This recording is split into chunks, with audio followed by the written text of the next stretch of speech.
우리 하나님께서 주시는 말씀 우리 함께 읽도록 하겠습니다. 신약성경 에베소서 6장 21절부터 24절까지 말씀입니다.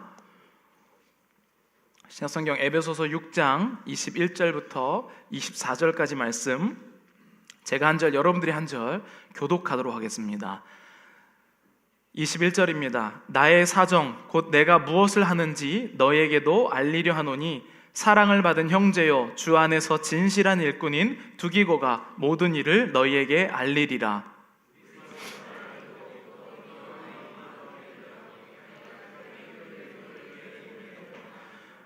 아버지 하나님과 주 예수 그리스도께로부터 평안과 믿음을 겸한 사랑이 형제들에게 있을지어다. 우리 주 예수 그리스도를 변함없이 사랑하는 모든 자에게 은혜가 있을지어다. 아멘. 네. 오늘 나의 네잎크로버라는 제목을 가지고 에베소서 6장 21절부터 24절까지의 말씀을 함께 나누려고 합니다. 에베소서 1장부터 저희가 이제 마지막 6장까지 오랜 기간을 달려왔습니다. 그래서 오늘은 드디어 에베소서와 인사를 할 작별 인사를 할 시간입니다. 21절부터 24절까지 에베소서를 인사하면서 보려고 하니까 에베소서의 배경이 마지막에 또 등장합니다.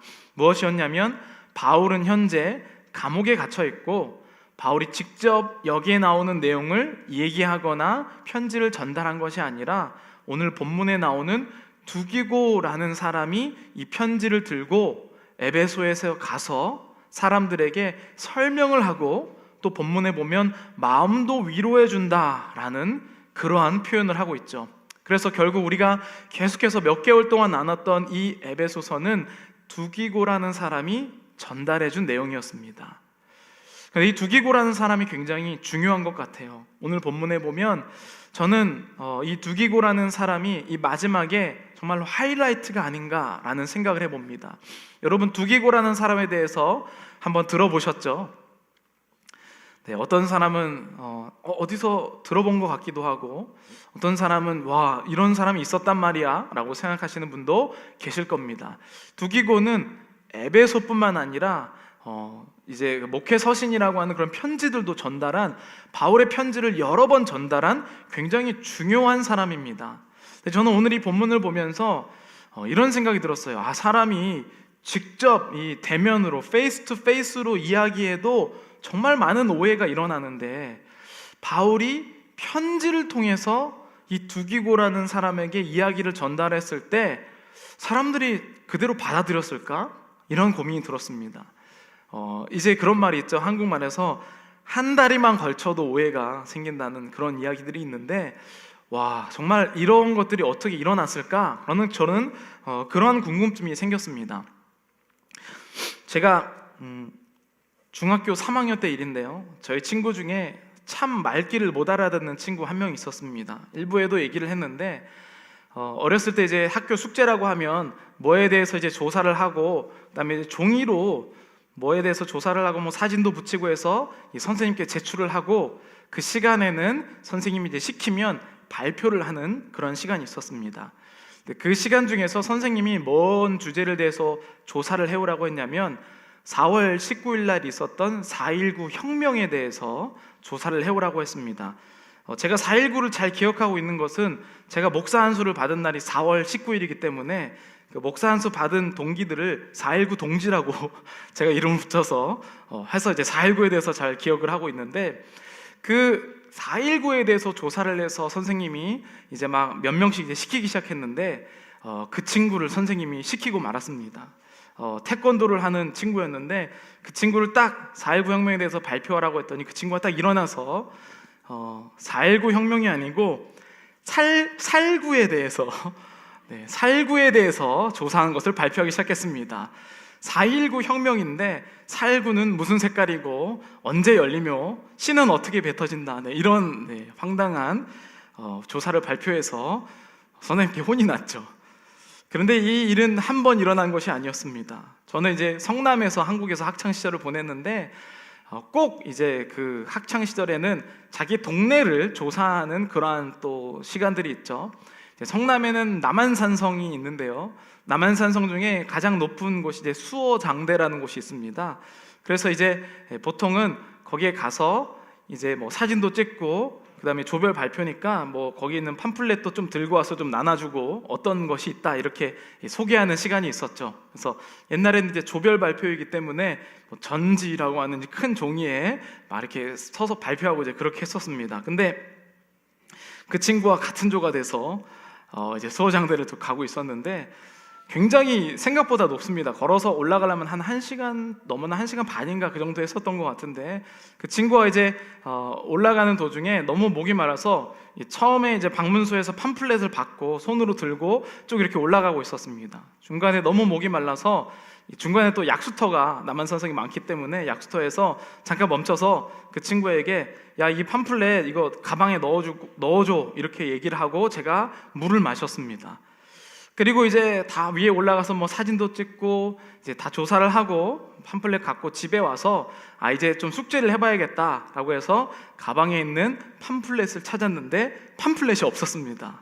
가방에는 팜플렛이 아니라 그 친구 손에 들려있던 약수터에서 모든 사람이 물두라고 놓은 빨간 바가지가 제 가방에 들어 있었습니다. 그 친구는 제 손에 있는 팜플렛을 넣어달라고 했는데 자기 손에 있는 물 떠다 먹던 많은 사람이 쓰는 바가지를 제 가방에 넣었죠. 아마 그때부터 바가지가 훔쳐갈 수 없도록 줄이 달린 것 같습니다. 사람은 이렇게 오해하는 존재죠. 네. 정말로 뻔히 누구나 다 이해할 수 있을 법한 그런 상황인데도 사람들은 참 오해를 많이 합니다. 여러분들은 어떠십니까? 여러분들은 오해를 안 하십니까? 살다 보면 참 오해하고 싶지 않은데 오해하려고 사는 사람처럼 살 때가 많이 있는 것 같아요. 잘못 알아듣고 또 어느 순간 또 시간이 지나다 보면 오해를 했으면 그냥 살아가는 사람들이 더 많이 생기죠. 그래서 오해받지 않는 사람들을 골라서 만나기 시작합니다. 그게 우리의 인생이 점점 이렇게 변하기 시작하죠. 그래서 오해로부터 시작되는 많은 어려운 점들이 있습니다. 그게 바로 보통은 상처로 이루어지죠. 오해받지 않으려고 우리는 많은 애를 쓰면서 삽니다. 오해받지 않으려고 사람들이 가장 많이 해야 하는 행동은 이제 말로 설명해서 항변하는 것이죠. 제가 몇 주 전에 교회 이제 입구 주차장에서 올라오는 그 남자 화장실에 딱 들어갔습니다. 남자 화장실에 딱 들어갔는데 냄새가 많이 좋지 않더라고요. 아무도 없었는데 공기가 많이 좋지 않아서 그 전에 다녀가신 분이 속이 정말 안 좋구나 이 생각을 하면서 제가 이제 손을 씻고 있었습니다. 그런데 손을 씻고 있는 그 순간에 다른 사람이 문을 열고 들어왔습니다. 저를 보면서 인상을 찌푸리시더라고요. 저는 많이 설명하고 싶었습니다. 내가 아니다. 그런데 설명하는 것도 또 웃길 것 같아서 그냥 나왔죠. 이렇게 우리는 작은 오해만 받아도 내가 아니라고 항변하고 설명하고 싶은 존재예요. 혹시라도 이 사람이 나를 오해하지 않았을까? 혹시라도 이 마음 때문에 여러분들 만약에 내가 여기 가만히 있고 나랑 친한 그 어떤 사람이 둘이서 나를 보고 막 희죽희죽 웃으면서 이야기하면 어떤 생각이 드시나요? 저 두 사람이 나를 칭찬하고 있겠지? 나의 어떤 훌륭한 점을 나누고 있을까? 이런 생각보다는 또 무슨 이런 생각을 우리가 많이 합니다. 그만큼 우리는 오해받는 것을 굉장히 싫어하죠. 그런데 바울은 그 인생 자체가 오해받는 사람이었어요. 선한 일을 했는데도 오해받는 사람이었고 예수 그리스도의 복음을 전하는 것 때문에 오해를 받아서 심지어는 몇 번을 거의 반죽음 상태가 된 사람이 바로 바울이었습니다. 아니 우리가 만나서 1대1로 만나서 해도 오해를 하게 되는데 오늘 본문은 에베소서 우리가 마지막 마무리하면서 어떤 일이었냐면 본인은 감옥에 갇혀 있고 그 오해하기 좋아하는 사람들, 지금도 바울을 오해하는 그 사람들에게 편지를 쓰고 그 편지를 두기고라는 사람의 편에 보낸 상황이었다는 것이죠. 여러분들은 만약에 같은 상황이라면 어떠실 것 같으세요? 누군가가 지금 나를 오해하고 있는데 내가 누구를 보낼 수 있겠습니까? 나를 대변하여 보낼 수 있는 사람이 있을까요? 혹시 있더라도 그 사람을 보내면서 굉장히 많은 생각이 들 거예요. 내가 정말 믿는 사람인데, 믿는 친구인데, 믿는 가족인데 혹시 보내놨더니 둘이 나를 욕하고 있지 않을까? 이런 두려움을 우리는 다 가지고 있습니다. 그래서 우리는 이런 상황 자체를 안 만들려고 노력을 하죠. 그래서 관계가 점점 좁아지고 사람을 안 만나고 오해하는 상황을 피하게 됩니다. 바울도 원래는 그런 사람이었죠. 바울은 엘리트 중에 엘리트였습니다. 왜냐하면 엘리트라는 것은 그냥 공부를 잘해서 좋은 직장에 가고 돈을 많이 번다 이런 것이 아니었고, 바울이 있었던 이 엘리트는 정말 다른 사람이 오해하지 않을 수 있도록 말도 잘하고 공부도 잘하고 설명도 잘하는 집단이 바울이 속한 엘리트였죠. 왜냐하면 여러분들이 아시는 것처럼 유대인들은 말을 잘하거든요.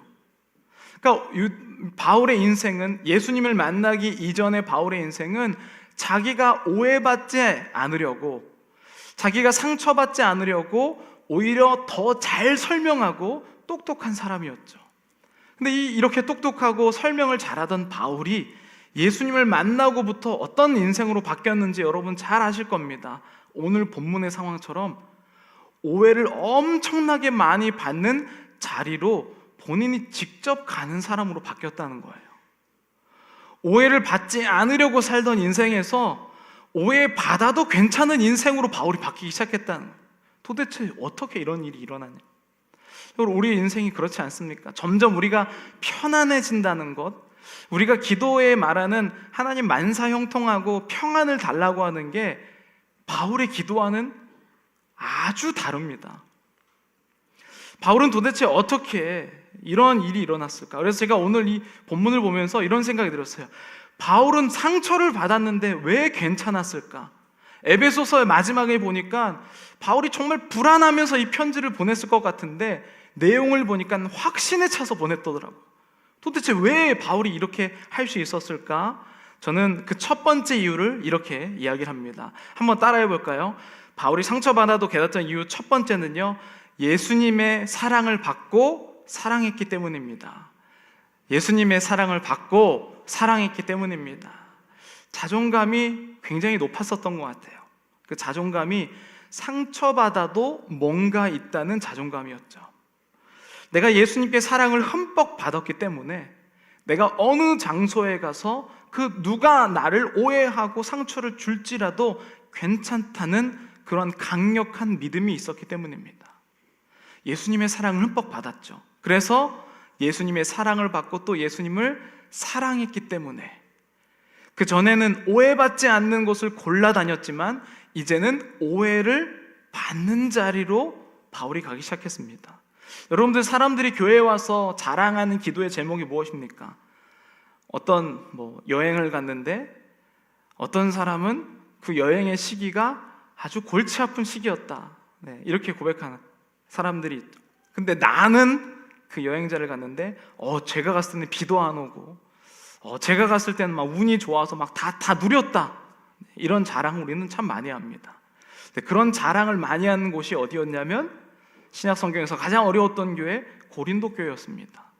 그래서 고린도 교회에서 우리는 잘 알고 있는 것처럼 사랑장도 나오고, 또 우리가 잘 아는 찬양 중에 내가 천사의 말을 할지라도 내 안에 사랑이 없으면, 그게 다 고린도 교회에서 일어난 일이었죠. 그 고린도 교회는 무엇을 자랑했기 때문에 서로 상처를 받았냐면 다 이런 내용이었습니다. 바울은 절대 본인을 자랑하지 않았는데 고린도 교회에서는 그 자랑하는 방법을 똑같이 사용해서 무엇이 진짜 자랑인지에 대해서 설명을 하는 부분이 고린도 후서 11장에 드러납니다. 고린도 후서 11장 23절에 이렇게 표현을 하죠. 그들이 그리스도의 일꾼이나 정신없는 말을 하거니와, 뭐냐면 그들은 지금 고린도 교회에서 뭔가 예수 그리스도의 자랑을 잘못하는 사람들을 이야기하고 있어요. 본인도 그리스도의 일꾼이라고 표현을 합니다. 그런데 바울은 만약에 그런 가치로 치면 나는 엄청난 하나님의 일꾼이다 라고 표현을 하면서 이렇게 합니다. 내가 수고를 넘치도록 하고 옥에 갇히기도 더 많이 하고 매도 수없지 많고 여러 번 죽을 뻔하였으니, 바울은 지금 이 사람들이 자랑하는 그 자랑의 형태를 통하여서 진짜 뭘 자랑해야 되는지 소개를 하는데, 지금 바울이 말고 다른 사람들은 어떤 종류의 자랑을 했냐면 지금 나오는 이것에 딱 반대로 자랑한 거예요. 나는 하나님을 믿었는데 하나도 수고하지 않고 나는 결실을 얻었어. 나는 옥에 한 번도 안 갇히고, 계속 말씀 띄워주세요. 나는 옥에 한 번도 안 갇히고 복음을 전했어. 나는 매도 한 번도 안 맞고 만사형통했어. 나는 죽을 고비를 한 번도 안 건디고 복음을 전했어. 지금 고린도 교회가 싸우고 있는 이유가 이런 자랑을 했기 때문에 싸우고 있다는 거예요. 유대인들에게서 40의 하나 감한매를 5번 맞았으며, 여러분 고린도후서에 나오는 고린도 사람들은 복음 전할 때 40의 하나 감한매를 맞았을까요? 안 맞았죠. 왜냐하면 그것은 부끄러운 일이니까. 예수님 믿으면 만사형통해야 되는데 매 맞으면 하나님의 저주를 받은 사람이라고 그들은 자랑했거든요. 그런데 바울은 진짜 자랑할 거면 이것이 자랑이라는 거예요. 내가 예수를 믿기 때문에 40의 가만 하나매는요, 죽기 바로 직전까지 때려잡던 그거를 5번, 3번 태장을 맞고 1번 돌로 맞고 3번 파선하고 일주야를 깊은 바다에서 지냈으며 여러 번 여행하면서 강의 위험과 강도의 위험과 동족의 위험과 이방인의 위험과 시내의 위험과 광야의 위험과 바다의 위험과 거짓 형제 중의 위험을 당하고, 바울이 복음을 전하다가 위험을 안 당한 적이 장르가 하나도 없습니다. 강을 가면 강 때문에 위험을 당했고, 길을 걸어가면 강도 때문에 위험을 당했고, 다른 나라 가면 그 나라 사람 이방인 때문에 위험을 당했고, 시내에 가면 시내에서 위험을 당했고, 또 시골이라는 광야에 가면 광야 때문에 위험을 당했고, 바다에 가면 바다에서 위험을 당했고, 바울이 상처받지 않으려고 하는 인생에서 예수님의 사랑을 받았더니 신기하게도 더 위험한 사람으로 바뀌었다는 거예요. 그러면서 이런 상황인데도 27절에 보면 또 수고하며 애쓰고 여러 번 자지 못하고 줄이며 목마르고 여러 번 굶고 춥고 헐벗었노라. 이 외의 일은 고상하고 아직도 날마다 내 속에 눌리는 일이 있으니 곧 모든 교회를 위하여 염려하는 것이라.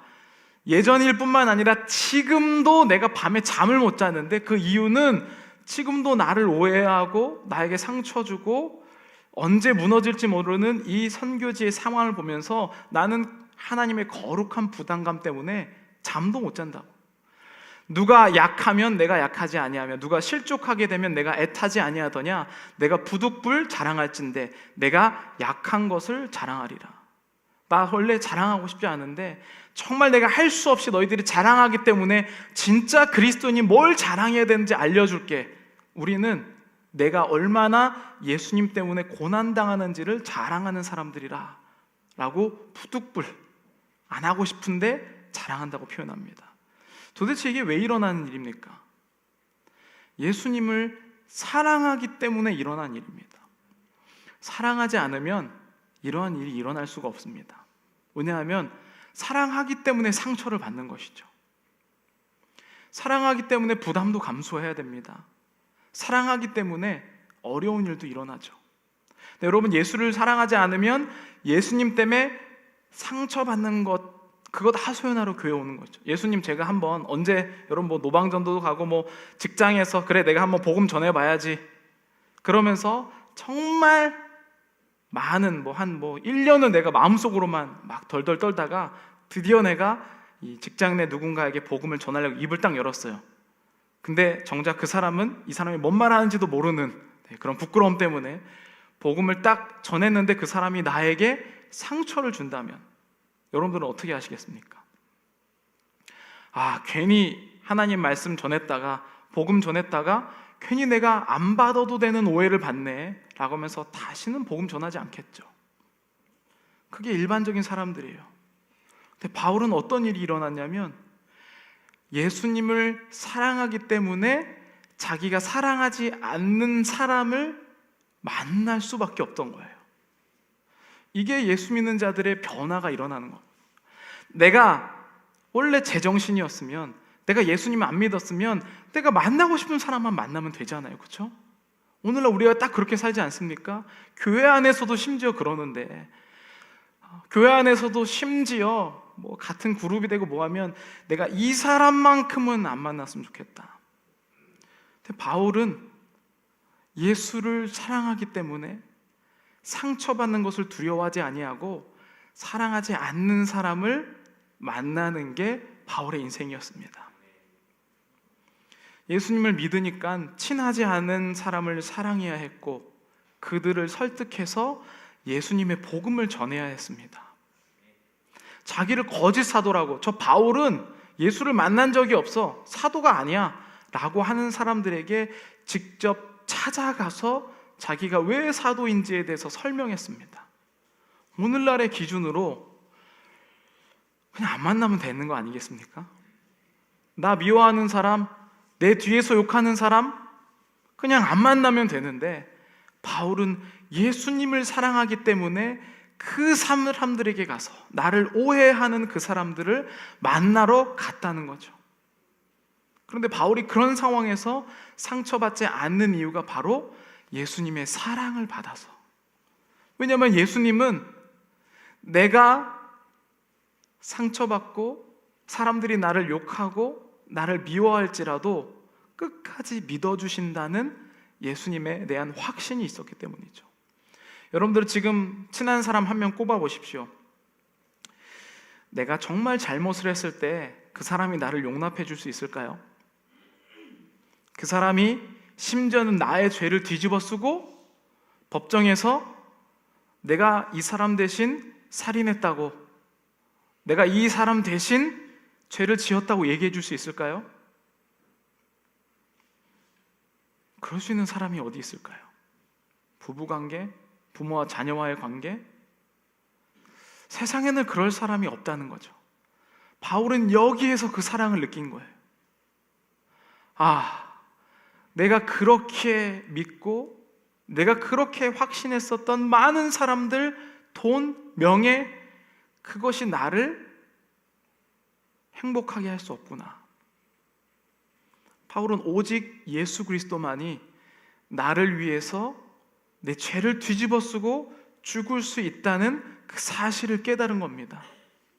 그래서 이 사람이 나에게 상처를 줘도 두렵지 않은 이유는, 이 사람이 원래 누군가에게 상처, 여러분 아까 제가 말씀드린 것처럼 내가 원래 누군가에게 오해를 받으면 내 마음이 불안해서 견딜 수가 없습니다. 누군가에게는 털어놔서 나의 오해하지 않음을 설명해야 돼요. 그래서 내 친구에게, 누군가에게 그 사람 같이 욕해주는 친구를 좋은 친구라고 생각하잖아요.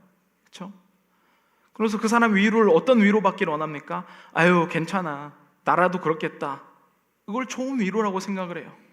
그런데 그 사람도 멀어지면 또 불안해하는 게 사람의 관계라는 것이죠. 오직 예수 그리스도만이 내가 그 어떤 살인을 저지르고 내가 어떠한 죄를 저질렀음에도 불구하고 나를 믿어주는 존재라는 것이죠. 그것을 깨달았을 때 그 예수님을 사랑함 때문에 기꺼이 내가 오해받는 자리에 간다는 거예요. 그게 바로 예수 그리스도를 믿는 사람입니다. 오해받고 상처받아도 바울이 괜찮았었던 첫 번째 이유였죠.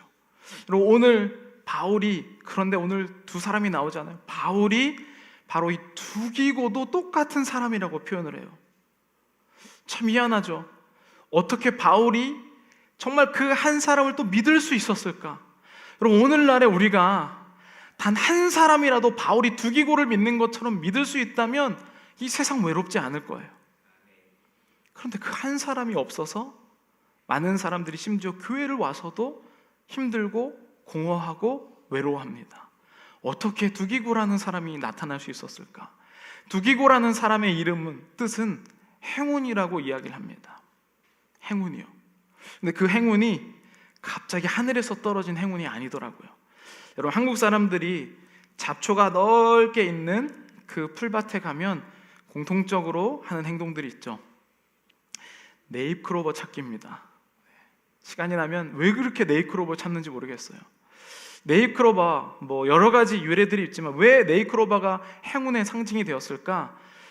속설에 의하면 나폴레옹이라는 사람이 아시죠? 나폴레옹이 전쟁 중에 네잎클로버를 뭐지 하고 주웠을 때 총알이 고개를 숙였을 때 날아가서 네잎클로버가 이제 나폴레옹을 살렸기 때문에 이 네잎클로버를 행운이라고 불렀다라는 그런 속설들이 전해집니다. 근데 이 네잎클로버는 도대체 어떻게 생겼을까요? 어떻게 해서 네잎클로버가 생기는 걸까요? 원래는 새잎클로버가 정상적인 게 클로버의 이거죠. 네잎클로버는 비정상적인 모습입니다. 그래서 우리가 이 네잎클로버를 찾았을 때 이 정도의 확률로 내가 행운을 가질 수 있겠다고 생각을 하죠. 근데 그 네잎클로버는요, 보통 언제 생기냐면요, 첫 번째 태생이 원래 기형으로 태어난 네잎클로버가 있습니다. 그것은 적습니다. 대부분의 네잎클로버는 어떻게 생기냐면, 네잎클로버가 이제 새잎클로버죠. 자랄 때 밟혀서 상처가 나서 생존하면 네잎클로버가 하나가 잎이 더 생기는 것이죠. 그러니까 이 네잎클로버는 새잎클로버가 위기와 상처를 받아서 결국엔 살아났을 때 네잎클로버가 되는 것이죠. 그래서 우리가 네잎클로버의 그 행운은요, 결코 그냥 주어지는 것이 아니었다는 겁니다. 두기고라는 이 사람은 어떤 사람이었을까요? 바로 행운과도 같은 사람이었어요. 그 행운이 거저 주어진 것이 아니었죠. 바울이 상처받아도 괜찮았던 두 번째 이유가 바로 이것입니다. 두 번째 이유는 바울의 네잎클로버 두기고가 있었기 때문입니다. 바울이 상처받아도 괜찮았던 이유.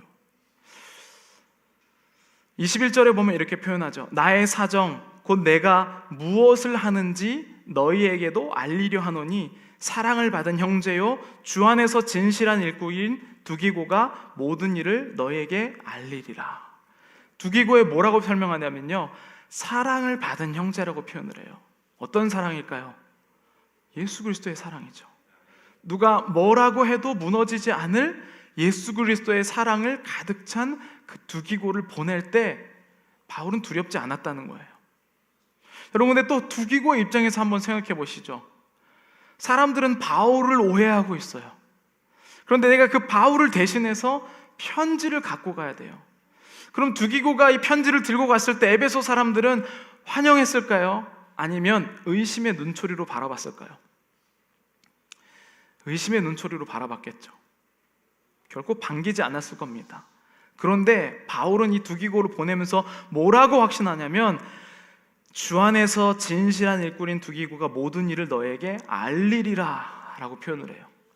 바울이 하나님의 사랑을, 예수님의 사랑을 받지 않고 두기고를 신뢰하지 못했으면 일어날 수 없는 일이죠. 왜? 만약에 두기고가 거기에 가서 바울을 똑같이 욕했을 수도 있지 않았겠습니까? 근데 바울은 그것을 신뢰했다는 거예요. 왜냐하면 두기고도 하나님의 사랑을 받았다는 것을 확신했기 때문입니다. 바울의 자신감이 여기서 드러나는 거예요. 저도 우리 교회에 지금 제가 1년 동안 지금 하고 있지만 이 부분에 대해서 저는 하나님께 확신하고 싶어요.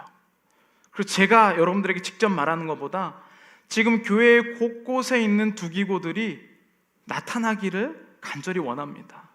왜냐하면 하나님의 사랑을 받은 자는요, 어떤 상황에도 흔들리지 않을 수 있거든요. 어떤 사람은 맨날 흔들려요. 하나님의 사랑을 못 받았기 때문에. 그러면서 이 두기고를 통하여서 바울은 어떠한 확신을 나타내냐면 22절엔 이렇게 표현합니다. 우리 사정을 알리고 또 너희 마음을 위로하기 위하여 내가 특별히 그를 너희에게 보냈노라. 두기고가 심지어는 이 에베소 사람들을 위로한다라고 표현을 해요. 왜 그랬냐면 하나님의 위로를 받았기 때문이죠. 여러분, 오늘날 교회의 부흥을 뭐라고 생각하십니까? 사람들이 예배에 많이 오면 그게 부흥입니까? 봉사를 많이 하고 어떤 단체에 가서 헌신을 많이 하면 교회 부흥입니까? 교회 부흥은 두기고들이 많아지는 게 교회 부흥입니다. 지금도 여러분 상처받은 분들이 너무 많이 계세요. 근데 그 상처는 언제 치료되냐면 정말로 예수님의 사랑을 실제적으로 만나게 될 때. 근데 그 예수님의 사랑을 실제적으로 어떻게 만납니까? 바울처럼 신비한 경험을 할 수 있지만 대부분의 많은 사람은 두기고 같은 사람을 통하여서 예수님의 사랑을 만나게 됐어요.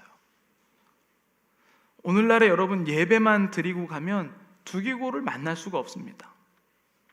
코비드 기간에 저 한인타운에는 엄청 큰 빌딩에 교회가 거의 20에서 30개 있었던 건물이 있었어요. 작은 교회들이 막 다 렌트해서 빌리는 한 큰 건물이 있었죠. 근데 코비드 기간에 거기 교회가 4개 교회밖에 안 남았대요. 20몇 개 교회가 사라졌죠. 그래서 사람들은 교회가 이제 힘들다, 어렵다 이렇게 얘기합니다. 근데 제가 적어도 최근에 만난 목사님들은요, 가정에서 개척한 목사님들이 어마무시하게 있습니다. 무슨 말이냐면 두기고들이 더 작은 단위로 막 생기기 시작한다는 거예요. 지금 교회 안에서 이러한 작은 두기고들이 생기지 않으면 주일날 교회 와서 하는 거 무슨 그렇게 큰 의미가 있습니까? 말씀 듣고 이 말씀 정리하고 이렇게 하는 거 공부하면 다 할 수 있는 것들이잖아요. 예수님의 사랑을 느끼는 것은 그 나와 마주한 그 한 사람을 통하여서 나타나는 것이죠. 저는 우리 여러분들 가운데 이러한 두기고들이 늘어나기를 간절히 축복합니다. 그래서 코비드 기간 때 하나님이 어떤 축복을 주셨냐면, 지금 아프고 힘들고 어려우신 분들이 교회 못 나오지만 온라인으로 예배 드리면서 두기고들을 하나님이 전화로든지 또는 카톡으로든지 하나님이 그 두기고들을 곳곳에 보냈어요. 심지어는 어떤 사람은 한국에서도 미국에 예배를 드리면서 버틸 수 있었는데, 그들이 버틸 수 있었던 이유가 무엇입니까? 그 사람을 연결시켜주는 두기고들이 있었기 때문이죠. 저는 오늘 우리 교회 가운데 모든 분들이 두기고가 되었기를 간절히 축복합니다. 그래서 마지막 에베소서 6장 23절 24절에 보면 이렇게 표현을 합니다. 아버지 하나님과 주 예수 그리스도께로부터 평안과 믿음을 겸한 사랑이 형제들에게 있을지어다. 우리 주 예수 그리스도를 변함없이 사랑하는 모든 자에게 은혜가 있을지어다. 지금 23절 24절은 그냥 있는 본문이 아니고 이 당시에 계속해서 반복해서 예배 시간에 불렀던 축복문과 같은 내용입니다. 그래서 다른 부분에도 이 비슷한 부분이 있는데, 그런데 그 부분과 조금 구별되는 것은 뭐냐면, 하나님의 은혜를 이 표현할 때 영원한 생명에 대해서 은혜를 표현했어요. 무슨 말이냐면, 우리가 에베소서 1장을 시작할 때 굉장히 은혜 받고 감동받았던 부분이 있습니다. 그것이 너에게 다시 한번 이루어지기를 축복한다라고 표현하는데, 에베소서 1장 3절부터 6절입니다. 우리 함께 한 목소리 한번 선포해 보겠습니다. 시작. 찬송하리로다. 하나님 곧 우리 주 예수 그리스도의 아버지께서 그리스도 안에서 하늘에 속한 모든 신령한 복을 우리에게 주시되, 곧 창세전에 그리스도 안에서 우리를 택하사 우리로 사랑 안에서 그 앞에 거룩하고 흠이 없게 하시려고 그 기쁘신 뜻대로 우리를 예정하사 예수 그리스도로 말미암아 자기의 아들들이 되게 하셨으니, 이는 그가 사랑하시는 자 안에서 우리에게 거저 주시는 바 그의 은혜의 영광을 찬송하게 하려는 것이라. 네, 여기 보시면 여러분 보면은 하나님께서 이 에베소서는요, 어떻게 그리스도 안에서 하늘의 신령한 복을 받는지에 대해서 얘기를 해준다고 얘기했어요. 1장부터 3장은 이론이고 4장부터 6장은 실제 생활 안에서 어떻게 이 신령한 복을 받느냐라는 것을 알려주는 겁니다. 근데 그 복을 받는 근거가 무엇이냐면, 하나님이 지금 우리를 이렇게 예배드리게 해주시고 복음 안에서 하나님을 찬양하고 이 말씀을 듣게 해주신 것은 우연이 아니라는 뜻입니다. 하나님이 선택하셔서 지금 우리를 이 자리에 보내셨다는 거예요. 그런데 그 선택이 언제 선택이 이루어졌냐면, 오늘 당장 이루어진 것이 아니라 거기 말씀이 있는 것대로 곧 창세전에 그리스도 안에서 우리를 택하사, 그러니까 천지를 창조하시기 이전에 이미 내가 하나님의 자녀임을 선택하셨다는 거예요. 정말 대단한 일이죠. 그러한 자존감. 근데 하나님이 그래서 우리를 어떻게 살게 하시냐면, 거룩하고 흠이 없게 하시려고 지금 우리의 인생을 살게 계속 노력하게 해주시는, 물론 우리는 약하죠. 상처받죠.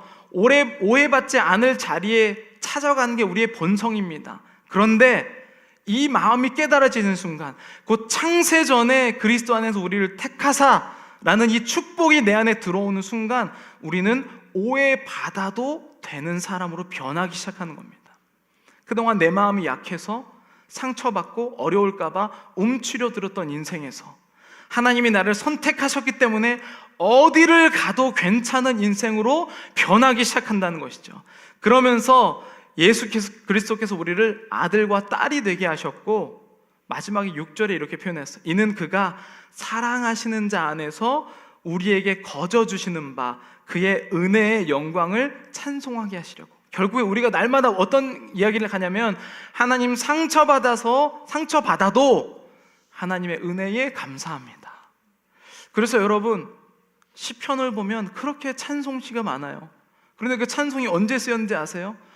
다윗이 제일 힘들었을 때, 오해받았을 때, 분명히 기름 부음 받았는데 여전히 왕이 아니고 누가 죽이려고 자신을 쫓아다녔을 때 찬송의 시가 나와요. 왜냐하면 하나님이 나에게 기름 부었고 하나님이 나를 결국에는 높이시리라는 마음의 확신이 있었기 때문입니다. 그런데 그 은혜가 오늘 23절, 24절에 나오는 거예요. 우리 주 예수 그리스도를 변함없이 사랑하는 모든 자에게 그 은혜가 있을지어다. 저는 여러분들 가운데 상처받기 싫어서 도망다녔던 인생에서 상처받아도 괜찮은 두기교와 같은 네잎크로바가 되시기를 간절히 축복합니다. 우리 시간에 함께 찬양하면서 고백하기를 원합니다. 주님, 나를 택하셨습니다. 하나님이 이미 창세전에 나를 택하여서 오늘 여기로 보내셨어요. 그런데 우리가 아직 그 확신이 없어서 상처받기 싫어서 도망다니고 하나님 앞에 원망하고 하소연할 때가 많이 있습니다. 그러나 여러분 걱정하지 마십시오. 이미 말씀 가운데 선포되었고 우리의 인생은 그것을 믿느냐 안 믿느냐의 싸움이지 그것이 될까 안 될까의 싸움이 아니라는 뜻이에요. 저는 오늘 이 찬양을 함께 고백하면서 하나님 보내소서, 어딜 가도 괜찮습니다, 이 고백이 이루어지기를 간절히 축복합니다. 주님, 나를 택하사 잃어버린 자에게, 주님, 나를 택하사 잃어버린 아버지의 사랑을 나누게 하시네.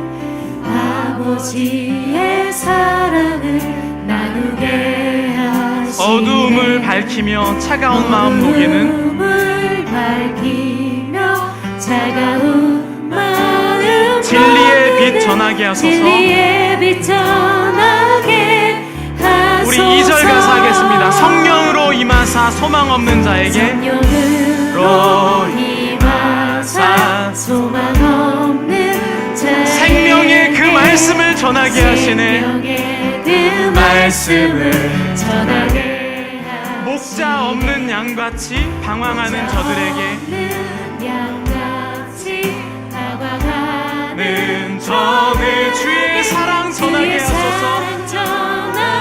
우리 다시 한번 2절 가사 고백하겠습니다. 성령으로 임하사 소망 없는 자에게, 성령으로 임하사 소망 없는 자에게 생명의 그 말씀을 전하게 하시네. 생명의 그 말씀을 전하게 하시네. 목자 없는 양같이 방황하는 저들에게, 없는 양같이 방황하는 저들에게 주의 사랑 전하게 하소서. 전하게 주님, 나를 보내소서. 아멘.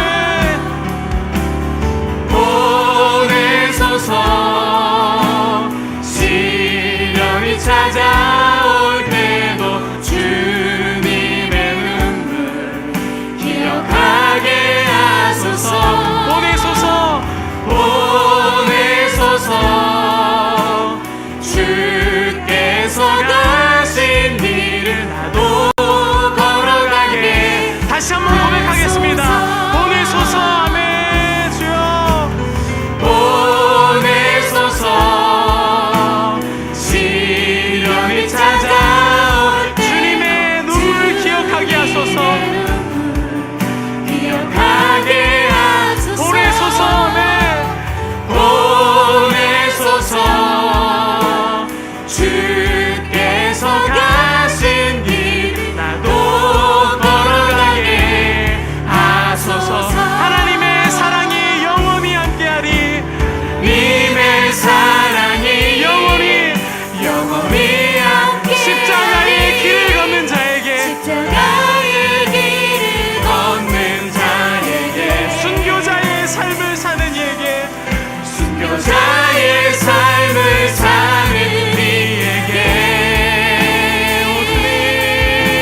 조롱하는 소리와 세상 유혹 속에도 조롱하는 소리와 세상 유혹 속에도 주의 순결한 신부가 되리라. 순결한 신부가 되리라.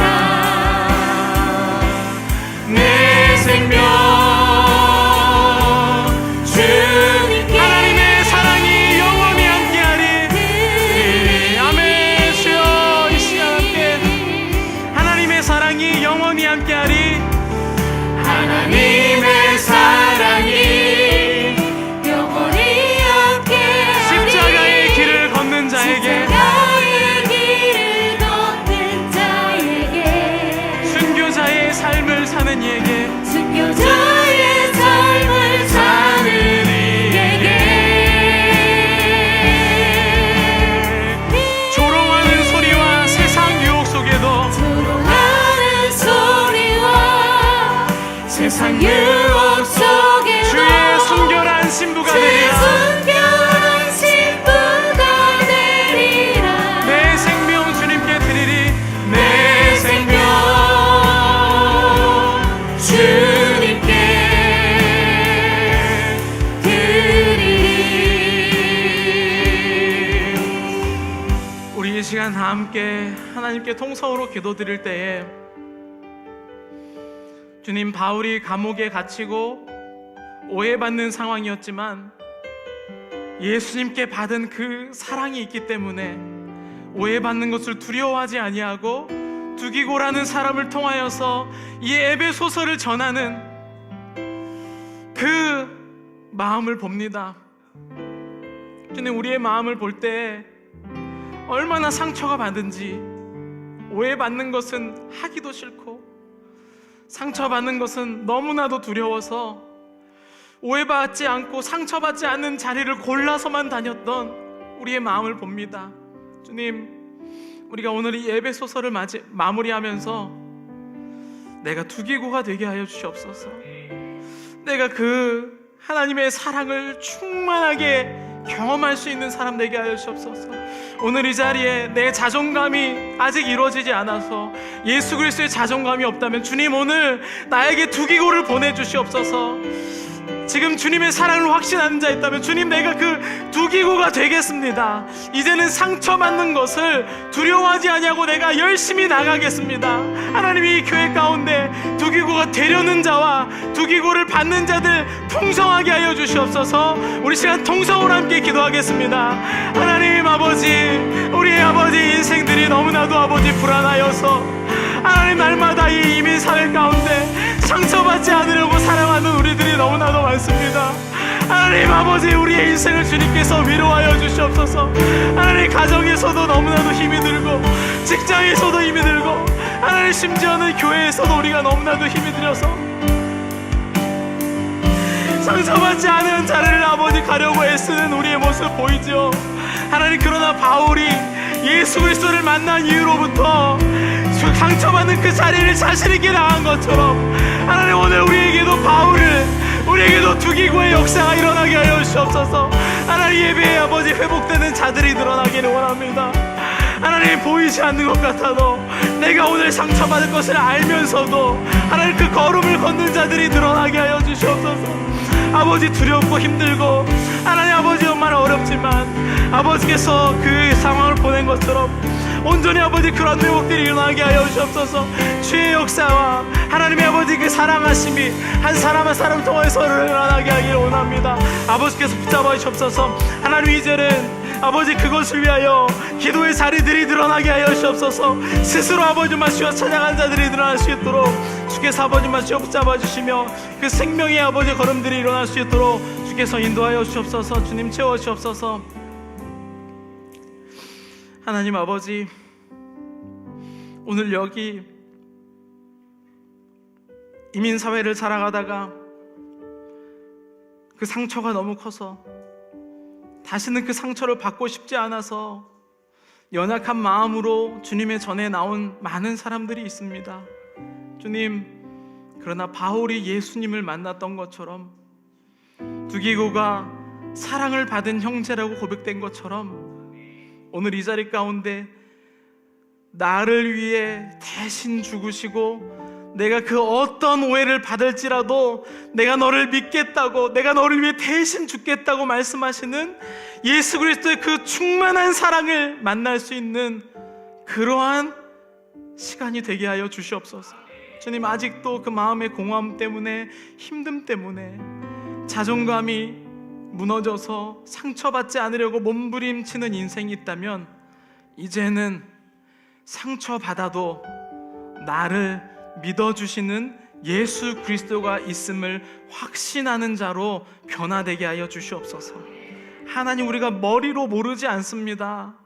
하나님, 우리가 이거 다 아는 내용들입니다. 그럼에도 살 수 없었던 우리의 이 억눌림들, 하나님의 영적인 전쟁들, 하나님, 우리가 알면서도 패배했었던 우리의 지난날을 주님 이제는 끊고, 오늘 이 자리부터 내가 예수 그리스도의 목숨과도 바꾼 사람이라는, 창세전부터 우리를 예정하여 불렀다는 하나님의 그 큰 은혜가 우리에게 임하게 하여 주시옵소서. 하나님 아버지, 이제는 두기고가 되기를 간절히 소망합니다. 더 이상 내 상처받지 않으려고 움츠리고 도망가는 것이 아니라 상처받아도 되는 인생이 되게 하여 주시옵소서. 우리의 아버지 그 자존감을 하나님께서 살려주시옵소서. 하나님, 오늘 이제는 또 스토리로 때로는 한국도 가고 마음이 상처받아도 못 나오고 여러 가지 환경들이 있지만, 하나님께서 두기고를 한 명 한 명 보내셔서 그 사람들이 끈이 끊어지지 않고 예수 그리스도를 다시 한번 상처받아도 되는 그 자존감이 다시 회복되는 자리로 이끌어 주시옵소서.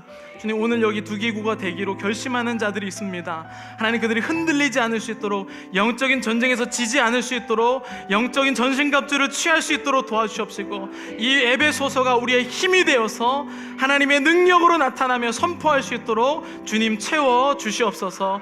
예수님의 이름으로 기도드렸습니다. 아멘.